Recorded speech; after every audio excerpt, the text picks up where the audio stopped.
one of the problems that we have is doing things for the sake of happiness, doing things for to be happy, doing things to experience more love. It's not going to happen. You cannot do things to be happy. You cannot do things to enjoy. You cannot do things to celebrate.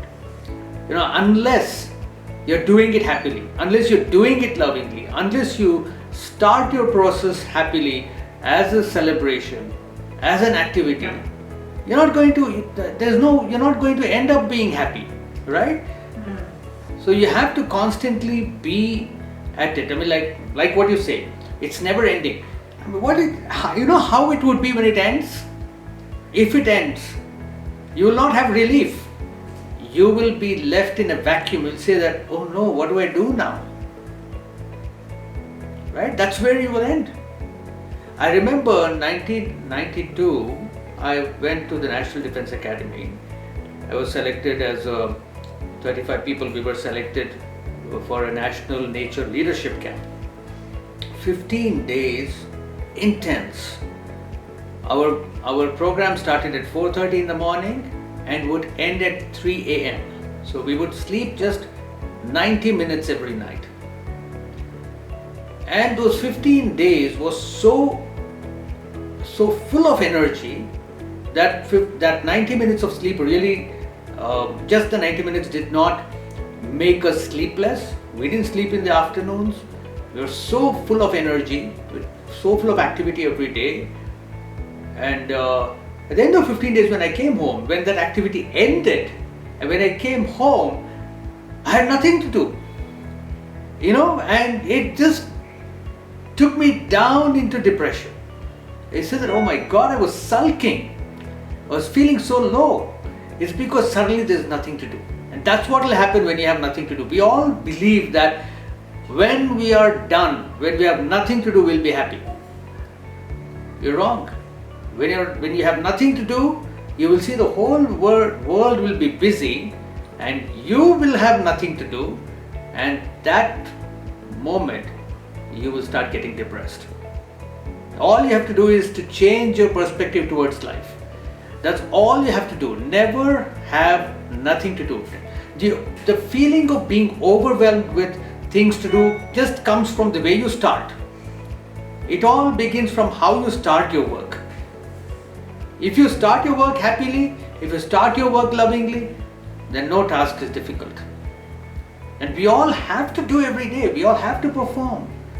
This body is meant to burn out karma. And unless you burn out all the karma, you have no exit. You'll come back in a loop. None of us want to be born again. We all want this cycle to end, but we don't want to contribute to it. How is it going to happen? Right? Look at every bird in the morning. The moment it wakes up, it starts cleaning its feathers, it starts calling its mate, and then it announces that I'm awake, I'm here, gives its geolocation, and after that, just that activity starts setting off hunger, and it has to go forage for its food, and then sometime during the day when it's a little warm, it showers in a puddle of water, cleaning itself, and then in the evening it rests for a while. In the night there's an update with its teammates. They just go chirping all about till it's night, and then they sleep. Every day they go morning to night. Every creature, every single creature, and they don't feel bad about it. I'm sure. I don't understand their language, but they are so active and vibrant. I mean, we feel happy when we look at them, right?